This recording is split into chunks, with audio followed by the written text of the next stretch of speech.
Alright, so welcome back to Dell of Merchants 2.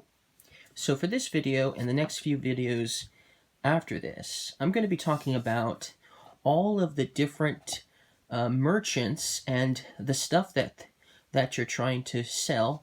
Well, you're not really trying to sell, but you're trying to put into your stall to sell eventually. I'm going to be talking about the card clarifications of each of the cards and how they work. But before we get into that, I just wanted to have a brief overview of kind of how this game works. Now remember, this is a deck building game. And just like in Dominion, you're going to start off with 10 cards in your deck. Okay, 3, 4, 5, 6, 7, 8, 9, 10. You're always going to have 10 cards in your starting deck, just like in Dominion. Also, depending on how many players are playing the game, will depend on how many critter merchants you'll be playing with in the game. So, if you are playing a 2-player game, then you'll be playing with 3 animals. And so then, if that was the case, everyone would get 1, 2, and then 3. They'd have 3 of these, 1 each, in their deck, followed by 7 of these junk cards here. Okay? That would be their starting deck. They'd have 7 junk cards, and then they'd have 1 each of the 3 here that they were going to be playing with. 1 each. And then the rest would go back into the box. So if you're playing a 2-player game, there'd be 2 more of each of these that would not be going into anybody's starting hand. Now, if you're playing with 3 players, then you're going to be playing with 4 of the merchant critters, and so then that would mean you would only need 1, 2, 3, 4, 5, and 6 junk cards in your starting deck. Now if you're playing with 4 players, then once again you'll add 1 more of the merchant critters, and then you'll have a total of 5 that you're playing with, 5 of them, and then you'd have 1, 2, 3, 4, and 5 junk cards in your deck. And then 1 of each of those. That would make 10. Okay? So that's kind of how you're starting your deck off. Then you'll draw 5 cards, just like in Dominion. You'll draw 5 cards for your starting hand. Now this is where things differ from Dominion when it comes to deck building for this game. When you buy a card in the stall, so let's go ahead and show you this stall here, and let's just randomly pick a few. So here we have our stall of cards. Okay, that's our starting stall, for instance. That could be considered a starting stall, and that could definitely happen. Anyways, so when you purchase a card from the stall, you need to be able to have enough, basically money almost, in a sense, for the card to purchase. So, for instance, if I wanted to purchase this card here in the market stall, it would cost me 5. I would do that by having 5 cards in my hand, and then I would discard the 5 cards. Or should I say the numbers on the card. So these are all 1s here. I'd have to discard all 5 of these, and then I would get to purchase this card. These, because they were used for that, would get discarded. Now there are cards that can change that in this game. We won't talk about that right now. The card that you purchase, though, is going to start in your hand. It's not going to get discarded like in Dominion. It's going to go into your hand. And then you're going to draw the corresponding cards from your deck until you have 5 cards, once again, in your hand. And that's how that's going to work. Meaning, so when you purchase these cards, you'll be able to use them almost right away if you want to. Okay? So that's really cool. Now, with that said, there are cards that are passive, and there are also cards that are considered techniques. If a card is passive and it's in your hand, you do not need to use its effect, okay? It's an option to use the passive effect. But if you're going to use the passive effect of the card, you need to reveal it from your hand, show it to everybody, and tell them what it is, and what you're going to get to do with this passive ability. Okay? If you are not going to use the passive ability, then you just keep it in your hand and you don't show anybody that you have this in your hand. You keep it a secret. Okay? That's how passive abilities work. Also, because they are passive abilities, you can still utilize them for building a stack in your stall. Okay? Or you can also utilize them still when purchasing cards as well. Okay? But that's where technique cards differ.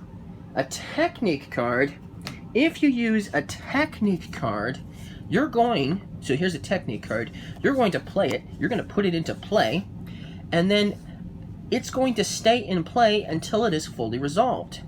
When it is fully resolved, whenever that may be, and some may fully resolve the turn you play it, some might not be fully resolved until much later, on your next turn, or even later maybe. Once it's been fully resolved, then it gets discarded. Okay? So a technique will get discarded once it's fully resolved. A passive ability never gets discarded if it's used as a passive ability. The only time it's going to get discarded, unless some of these cards' effect, changes that, but normally it's only going to get discarded when you use it to purchase a card in the stall, or if you, obviously, if you use it to build a stack in your stall, that is obviously going to get utilized for that. Okay? But that's basically what that means. Now, when you're building a stack in your stall, you have to start with the 1. Okay? So you each, if you were playing with 4 players, and this was the 5 that you were playing with, you'd have to choose one of these starting 5 animals, preferably one that you're not going to use its ability too often, and you're going to have to place it in the number 1 stack of your 8 stalls. Okay? Because it's the only one it's the only ones that will work to build the first stack in your stall.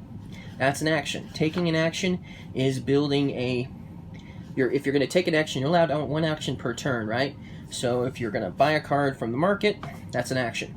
If you're going to put a card in your stall for a stack, or more cards, more than 1 card, that's an action. Now, if you play a technique card, you'll notice it has this plus on it.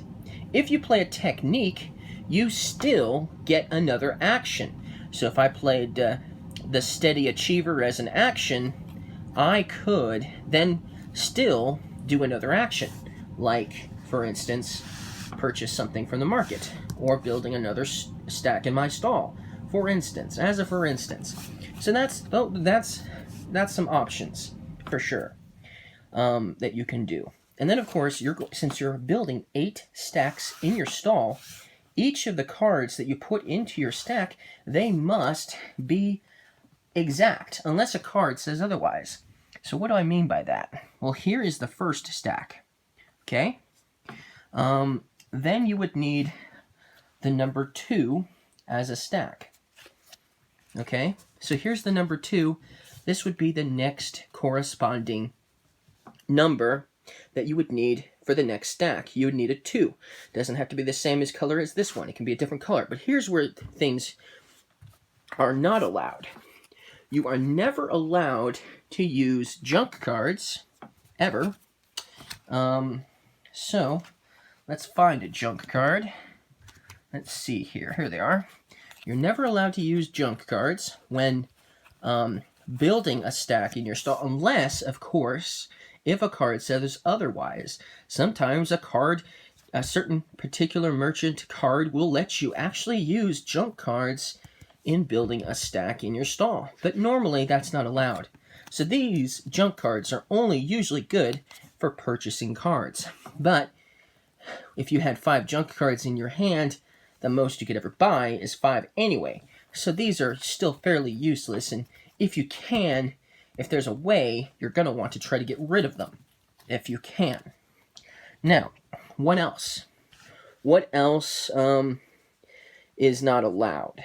So, when you are building a stack, you can be like, let's see here. How about if I had, let's get these guys back out. Let's say I wanted to build the 3rd stack with 3 1s. Like this, for instance. Let's say the third stack in my stall was with each of these, and obviously you can see these are each different colors. These are each different animals and merchants and stuff, right? That is not allowed. When you are building a stack in your stall, it has to be the same color. So if you can't find a 3, you're going to need a different number. So let's say this was the first stack.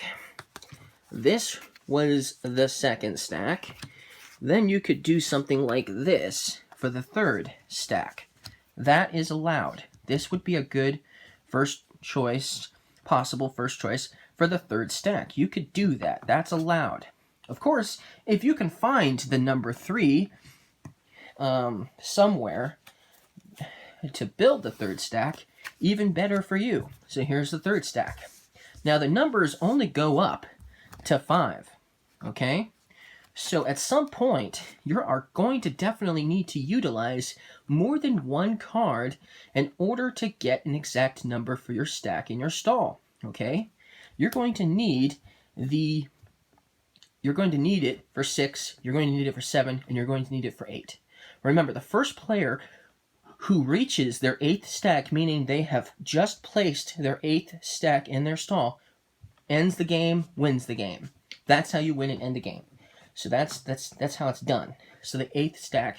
So that's why this is a relatively quick game. You're gonna want to obviously get as many cards as you can in the beginning of the game, but then you're gonna want to plan ahead and try to make it so you have numbers of the same color or numbers of the same critter merchant together, so that way you can build your stacks. Because normally you can't crisscross like this, for instance.